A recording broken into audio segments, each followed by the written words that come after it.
The wind howled outside, rattling the windows of the old Victorian mansion. Inside, the flickering candlelight cast eerie shadows on the walls, setting the stage for a Halloween party like no other.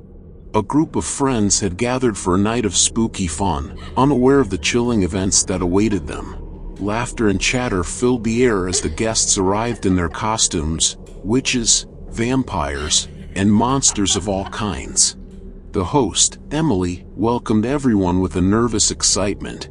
Her family had owned the mansion for generations, and its dark history only added to the allure of the night. As the evening wore on, the party moved from room to room. The grand ballroom was adorned with cobwebs and adorned with antique furniture, creating the perfect eerie atmosphere. A game of murder mystery was underway, each guest playing a character in a spooky story. Amidst the fun, Emily's best friend, Alex, suggested they explore the rest of the house, eager to see the rumored haunted elements. The group ventured into the dimly lit hallway and up a creaky staircase that led to the attic. The atmosphere grew colder as they ascended. In the attic, dusty furniture lay draped in white sheets. Antique trunks and forgotten relics were scattered about. The air was thick with an unsettling stillness. Everyone laughed and joked, brushing off the uneasy feeling. Then, a sudden sound echoed, a soft but distinct thump. All eyes turned to the corner of the attic where the noise had originated. The shadows seemed to dance, fueled by the flickering candle held by one of the guests. The bravest among them approached, peering into the darkness. Another noise, a rustling, like the skittering of tiny claws. Heartbeats quickened as imaginations ran wild. The group's gaze turned to an old wardrobe in the corner, the source of the eerie sounds. Alex, always the fearless one, opened the wardrobe door with a dramatic flourish. Out leaped a black figure with a yowl. Relief washed over the group as they realized it was just Emily's cat, Morticia. Laughter filled the attic as they recounted their own overactive imaginations. The tension dissolved, and they returned downstairs, dismissing the attic incident as a harmless prank played by their feline friend.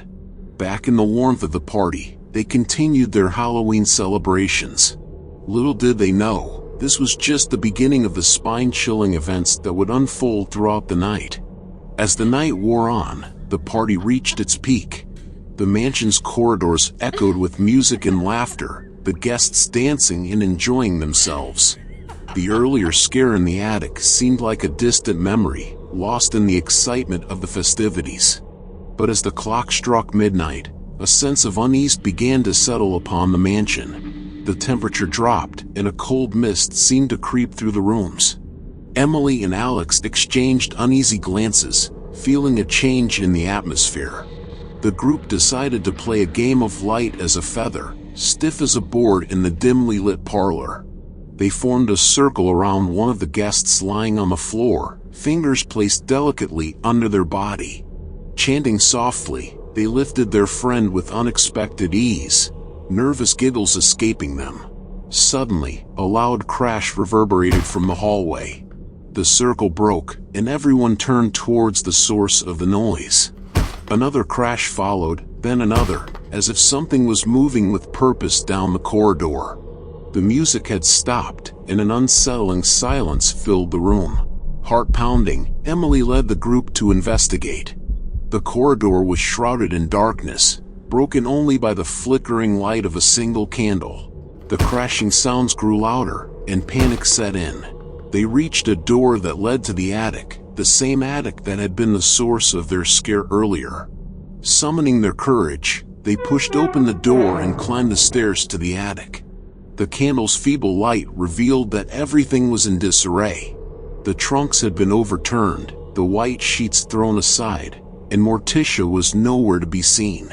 As the group frantically searched for the cat, the air grew colder, and their breath misted in front of them. In the corner of the attic, they saw a figure, a tall, shadowy silhouette. It was neither Emily nor Alex, nor any of the other guests. Fear gripped them as they backed away, the candle shaking in their hands. The figure advanced, and they could hear a faint whisper, a voice that seemed to come from all directions at once. The words were indecipherable, a jumble of eerie sounds that sent shivers down their spines. Then, just as suddenly as it had appeared, the figure vanished. The attic was plunged into darkness, and the temperature returned to normal. Their pounding hearts were the only sound in the stillness. With quivering voices, the group descended from the attic and fled to the safety of the well-lit ballroom. They exchanged terrified glances, struggling to comprehend what they had just witnessed. The party had taken a sinister turn, and the mansion's history seemed to have come alive in the most haunting way. As they huddled together, unsure of their next move, the clock struck 1. The chime echoed through the mansion, a chilling reminder that they were not alone in the house. The night was far from over, and the true horrors of Halloween had only just begun. As they all caught their breath and tried to calm their racing hearts, a new sound echoed through the house, this time emanating from the kitchen. The group exchanged nervous glances, their earlier frights still fresh in their minds. With a mixture of trepidation and determination, they moved cautiously towards the kitchen, their footsteps echoing loudly in the tense silence. The kitchen was dimly lit, the flickering candles casting eerie shadows on the walls. Every creak of the floorboards seemed to magnify in the hushed atmosphere. Heartbeats pounded in their ears as they scanned the room, searching for the source of the new sound. And then, a soft rustling came from the corner. All eyes turned, and there, illuminated by the pale moonlight filtering through the window, was the culprit, a mischievous black cat, its eyes gleaming with a hint of mischief. A collective sigh of relief swept through the group as nervous laughter followed. It seemed that their earlier fright had put them all on edge, making even the most ordinary of sounds seem sinister. "Seems like our furry friend here has been orchestrating quite the symphony of scares tonight," someone joked, and the tension finally began to dissolve. With nerves still tingling, they decided that perhaps they had had enough scares for one Halloween night. Laughter and chatter gradually returned, but the memory of the spine-tingling moments lingered. As the party continued, they shared their own ghost stories, trying to outdo each other in tales of the supernatural. In the end, as they bid their farewells and ventured out into the crisp night air, they looked back at the house with a mixture of relief and nostalgia. This Halloween party would undoubtedly be remembered as the most thrilling one they had ever attended, filled with heart-pounding scares, nervous laughter, and the reassurance that sometimes, even in the midst of the eeriest moments, the explanation could be as simple as a playful feline. And so, with their hearts still racing and their spirits alight, they walked away from the old house, their steps quickened by the residual excitement of the night. They might have had enough scares for now, but the memory of this Halloween would live on, a testament to the spine-chilling thrill that only the spookiest night of the year could bring.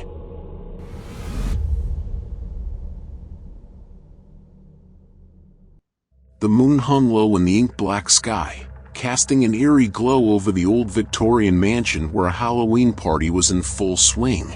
The air was filled with excited chatter, laughter, and the faint scent of pumpkin spice. Decorated with spider webs, flickering candles, and jack-o'-lanterns, the house exuded an atmosphere of spine-tingling anticipation. As guests arrived in their elaborate costumes, the host, dressed as a wicked sorcerer, welcomed them with a mysterious smile. The grand entrance hall was adorned with antique mirrors, each one seemingly holding a secret of its own. The guests marveled at the eerie ambience, sharing nervous glances and whispers of excitement. As the night wore on, the atmosphere grew increasingly charged with an electric mix of suspense and merriment. Suddenly, a gasp rippled through the crowd as a ghostly figure soared through the air, arms outstretched, seemingly floating in a haunting ballet. The guests stared in a mixture of awe and apprehension, their hearts pounding in their chests. But then, as the spectral figure slowly descended, a thread became visible, revealing the illusion for what it was, a cleverly crafted fake ghost, manipulated by unseen hands. Laughter echoed through the room as the tension eased, and the host took a bow, revealing the trick behind the spectacle. As the night continued, the revelers delved deeper into the heart of the mansion. The parlor was adorned with antique furniture, casting elongated shadows on the walls that seemed to dance to the rhythm of the flickering candles. The guests shared tales of haunted houses, local legends, and eerie occurrences, each story adding to the spine-chilling atmosphere. But then, as the clock struck midnight, a guest named Emily suddenly vanished from the crowd. Confusion rippled through the room as frantic whispers spread. Where had she gone? A shiver ran down their spines as a distant scream pierced the air, seemingly originating from the basement below. The group rushed to the basement door, their steps echoing in the tense silence. The flickering light barely reached the bottom of the staircase, and as they descended, the air grew colder and heavier, as though the very atmosphere was holding its breath. In the dim light, they discovered an old, dusty room filled with forgotten relics. And there, lying on the floor, was Emily, her face contorted in fear. She stared into the darkness, unable to recall what had happened. Her voice trembled as she struggled to explain the sensation of being watched, of something lurking just beyond the edge of her memory. As the group comforted Emily and tried to piece together the puzzle, the basement seemed to close in around them, the shadows shifting and elongating as though alive. The unsettling feeling of being observed persisted, and they exchanged uneasy glances. The once thrilling party now held a sense of foreboding that none could shake. And so, in the depths of the old mansion, as the clock ticked on and the night grew darker, the guests found themselves entwined in a web of mystery and fear. Little did they know, the true horrors of the night were yet to be unveiled, and the shadows held secrets that would test their courage to the limit. As the guests exchanged nervous glances, the host let out a hearty laugh at their startled reactions to the fake ghost. "Got you all there, didn't I?" he said with a wink. Relieved chuckles followed, and the tension began to ease. The party continued with cautious excitement. Guests mingled, the eerie ambience now bordering on a mix of unease and amusement. The music throbbed, cobweb-covered corners echoed with nervous laughter, and the air was thick with the scent of candle wax and incense. Amidst the conversations, a young woman recounted her unsettling experience to a small group. She had been exploring the vast collection of antique mirrors in the hallway when she briefly saw a figure behind her reflection, a figure with hollow eyes and a sinister grin. When she turned around, nothing was there, but the sensation of being watched lingered. In another room, a man was regaling his friends with the tale of how the portrait above the fireplace had seemed to shift when he stared at it. "I know it's a trick of the mind," he said, taking a sip of his drink, but it felt so real, like the woman in the painting was alive. As the night grew darker, the guests mustered the courage to head down to the basement, the source of the earlier scream. The staircase descended into shadows, and a single dim bulb swayed overhead. An uneasy silence settled upon them as they searched for clues, only to find an old, discarded Halloween decoration lying on the floor, a mask with an unsettlingly lifelike face. Nervous laughter erupted again, a coping mechanism for their creeping fears. The host playfully picked up the mask, demonstrating his innocence.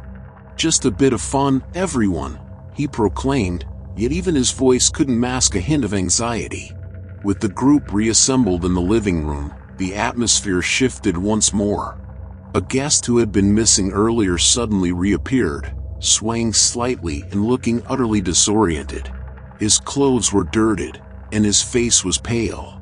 When questioned about his disappearance, he mumbled about going to the basement but couldn't remember anything else. The unease among the guests deepened. It was then that they heard it, the soft sound of a piano playing a haunting melody. The music seemed to emerge from nowhere, filling the air with its eerie notes.